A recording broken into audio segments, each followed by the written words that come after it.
दोस्तों, मैं यहाँ बात की शुरुआत तो महाभारत के कर्ण से करूंगा, लेकिन दरअसल मैं आपको आज के एक महान शख्स के बारे में बताना चाहूंगा।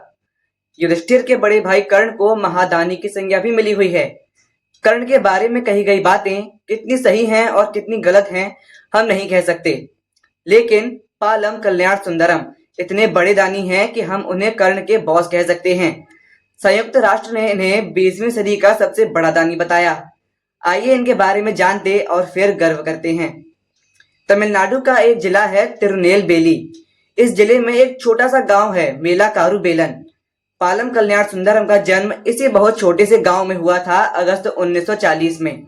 यह गांव इतना छोटा था कि यहाँ सिर्फ 30 घर थे और हर परिवार इतना गरीब था कि कोई भी अपने बच्चों को शुरुआती पढ़ाई भी नहीं करा पाता था, क्योंकि कॉपी पेंसिल खरीदने लायक भी पैसे इनके पास नहीं होते थे।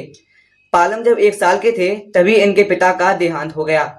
इनकी माँ ने अपने इस इकलौते बच्चे को कड़ी मेहनत से पाला और यह इरादा भी किया कि वह पालम को पढ़ाएगी। बालक भी मजबूत इरादों का बना दोस्तों।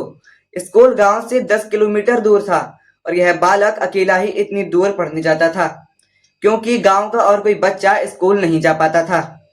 पालम के साथ कुदरत की दी हुई एक और दिक्कत थी। इनकी आवाज लड़कियों जैसी पतली थी। स्कूल में पढ़ने वाले बच्चे इन्हें चिढ़ाते थे। तब इन्हें एक लेखक ने जीवन का एक सूत्र दिया। सूत्र था, तुम इस बात की फिक्र मत करो कि कैसा बोलते हो, तुम जिंदगी में कुछ ऐसा करो कि लोग तुम्हारे बारे में अच्छा बोलने लगें। जीवन के 3 महत्वपूर्ण सूत्र पालम को उनकी माँ ने दिए थे। पहला, कभी लालच मत करो। दूसरा, अपनी कमाई का कुछ हिस्सा दान करो। और तीसरा, हर दिन एक नेक काम करो। तो दोस्तों, जीवन के इन 4 सूत्रों को लेकर पालम कल्याण सुंदरम आगे बढ़ता रहा। स्कूल की पढ़ाई पूरी करने के बाद पालम मद्रास आ गए। 1962 में इन्होंने मद्रास यूनिवर्सिटी से लाइब्रेरी साइंस में पढ़ाई पूरी की। यह तमिल भाषा में स्नातक और इतिहास में एमए कर चुके थे। इस तरह पालम को यूनिवर्सिटी में लाइब्रेरियन की नौकरी मिल गई। ये शादी ना करने का फैसला कर चुके थे ताकि अपनी जिंदगी में अधिक लोगों की सेवा कर सकें। पालम कल्याण सुंदरम बहुत सादा जीवन जीते थे। साधारण से किराए के मकान में रहते थे, बस 2 जोड़ी कपड़े रखते थे और खाना खुद बनाते थे। तो इसलिए इनके वेतन का काफी हिस्सा बच जाता था। इस बचे हुए वेतन को वे उन बच्चों पर खर्च करने लगे जिन्हें पढ़ाई में पैसों के अभाव का सामना करना पड़ता था। फिर यह जुनून ऐसा चढ़ा कि वह अपना पूरा वेतन ही बच्चों की शिक्षा पर खर्च करने लगे। नौकरी के पूरे 35 साल तक यह सिलसिला चलता रहा। वर्ष 1990 में पालम जी को यूजीसी से 1 लाख रुपए का एरियर मिला। यह पैसा लेकर पालम जीडीएम के पास पहुंचे और कहा कि वह पैसा आप अनाथ बच्चों के कल्याण पर खर्च कीजिए। 1998 में जब आप रिटायर हुए तो इन्हें पीएफ का 10 लाख रुपया मिला। यह सारा पैसा भी इन्होंने उन सामाजिक संस्थाओं को दे दिया जो गरीब बच्चों की पढ़ाई लिखाई के लिए काम करती थीं। इन्होंने पालम पुल नाम से एक एनजीओ भी खोला।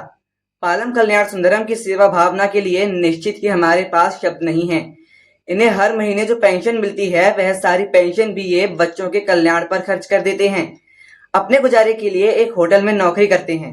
वर्तमान में पालम जी चेन्नई के सैदापेट में एक छोटे से किराए के मकान में रहते हैं। वर्ष 2017 में पालम कल्याण सुंदरम को यूएनओ ने 20वीं सदी के बेमिसाल लोगों में शुमार किया। इन्हें दुनिया का सबसे बड़ा दानी बताया और यह बिल्कुल ठीक भी है दोस्तों। एक अमेरिकी संस्था ने पालम को man of the millennium award से सम्मानित किया। इन्हें बतौर सम्मान राशि 30 करोड़ रुपए दिए गए। यह बड़ी धनराशि भी पालम जी ने समाज सेवा और छात्रों की शिक्षा के लिए समर्पित कर दी।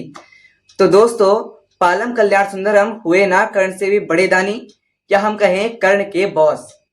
प्लीज मेरे यानी चाणक्य के चैनल को सब्सक्राइब करें और वीडियो को लाइक व शेयर करें। Thank you.